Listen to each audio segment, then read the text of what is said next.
On a remote island in the Indian Ocean, there is a special place for violent prisoners.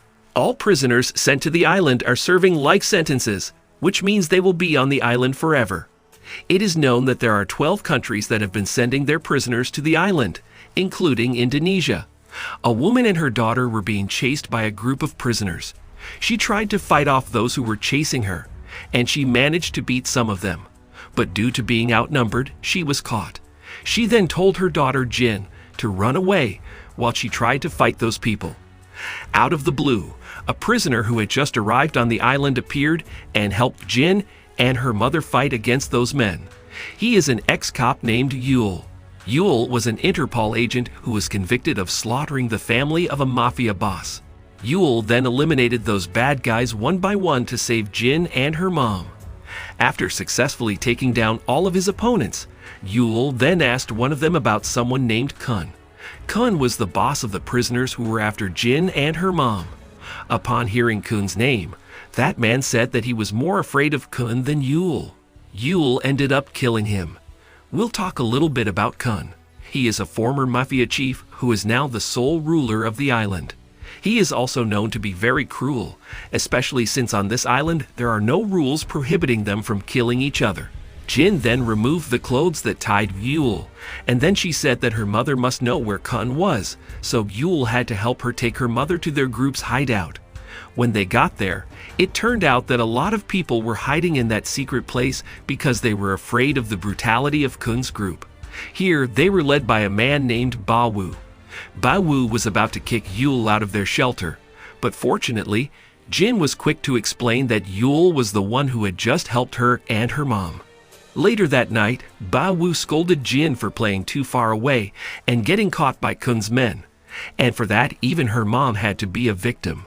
Yule then asked Bawu if the latter knew Kun's whereabouts because he wanted to kill him and take his revenge on Kun.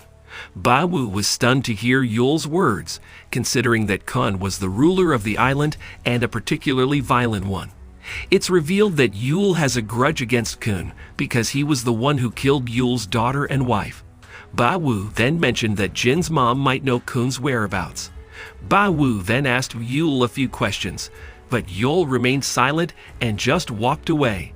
A few hours after that, Bawu came back to Yule, saying that he shouldn't be too confident that he could defeat Kun. In the end, Yule had to give Bawu a lesson for his attitude that underestimated him.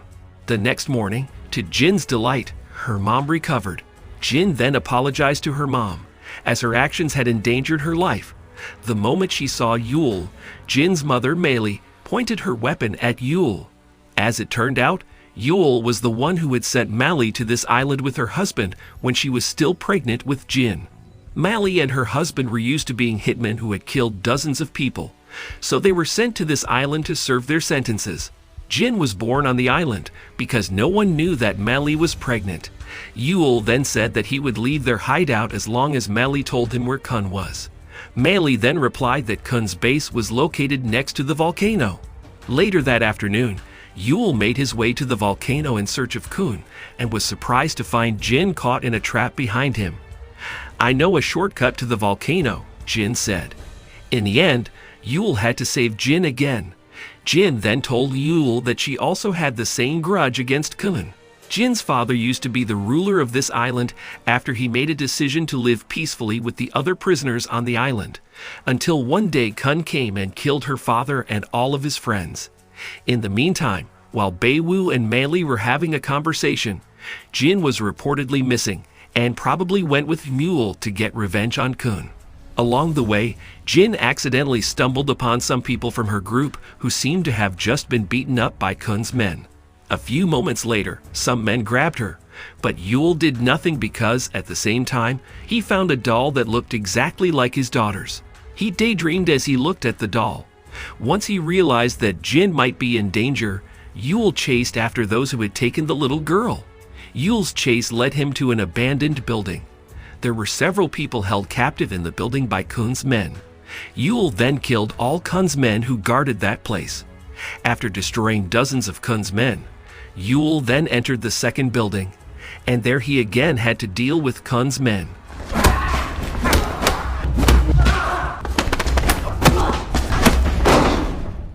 Yule then headed to the third building, and finally he found Jin there. There, Yule met one of Kun's right-hand men, who was in charge of guarding the place. The fight happened again. In the end, Kun's right-hand man and his men were successfully eliminated by Yule. Yule then asked Jin to immediately return to her group hideout. As soon as Jin left, a man attacked Yule from behind, but suddenly, an arrow knocked the man out. Ba Wu and Mei arrived at the place to look for Jin. Unfortunately, Jin had just left the place. Not wanting to go home empty-handed, Mei, Ba Wu, and the others then released all the prisoners from that place. Little did they know, one of Kun's men managed to escape and tell Kun about what happened to them. He told Kun that there was a very tough man who managed to wipe out everyone. He also said that he was looking for Kun. Upon hearing his henchman's explanation, Kun was reminded of an incident in his past. In the past, Yule was the one who had caused him to suffer severe facial injuries after he killed his family. Kun then dispatched all his best men to hunt him down. A while later, an army of archers, Kun's men, managed to find Jin, and they were about to kill her. Luckily, Yule again managed to save Jin's life. Yule then immediately took her into a room while Kun's men continued to attack them by shooting poisonous arrows. The relentless arrow attack finally hit Yule's back.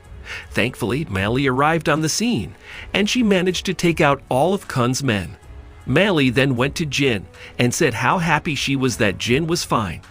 Meanwhile, Yule was unconscious from being hit by a poisoned arrow. Mei then immediately gave him first aid by giving him some medicine. Not long after, Bai Wu and his friends finally found them. Bai Wu wanted to leave Yule, saying Kun's men would arrive soon. However, Jin kept begging them not to leave him. In the end, they decided to take Yule to their hideout. Bai Wu then told some of his men to escape through the back way, while he and one of his friends would try to divert attention. Bai Wu and one of his peers managed to escape, but Bai Wu had trouble communicating with his friend because the man turned out to be from Indonesia and did not understand English or Korean. Bai Wu then decided to continue his escape, but suddenly he stepped into a trap. Bai Wu told his friend to leave immediately, but the man did not understand what Bai Wu said. In the end, his friend also fell into the trap. Meanwhile, Yule and the others had arrived at the hideout, and he was immediately treated. Later that night, Bai Wu and his friend were found by a group of Kun's men, led by a man named Jarugal.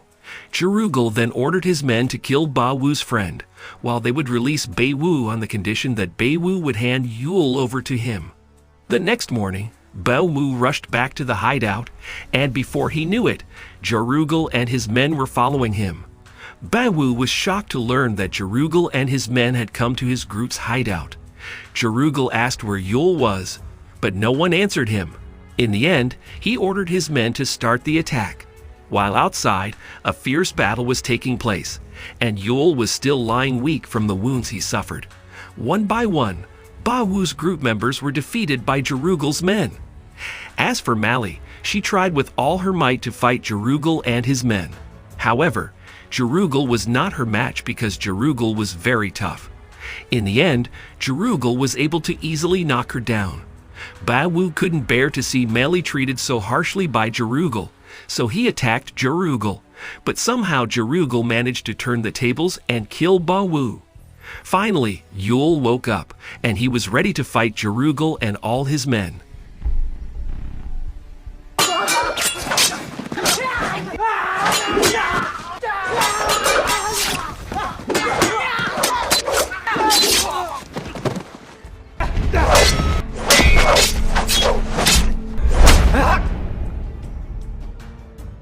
After successfully eliminating Jarugal's men, Yule then had to face Jarugal and one of his toughest men. Without difficulty, and with his fighting skills as a former police officer, Yule was able to finish off Jarugal and his partner. Mei and Jin survived the battle, and without a single word, Yule left them and rushed to find Kun, the one he had been looking for. Yule arrived at Kun's base, and he immediately cleared out all of Kun's remaining men. Yule was finally able to meet with Kun after going through various obstacles. Yule then explained to Kun what made him sentenced to life until he was banished to this island. He was punished for slaughtering all of Kun's family. The vengeful battle between the two finally began. Both Kun and Yule have very great martial arts skills, so they both have difficulty defeating each other. After a long battle, Yule was finally able to destroy Kun.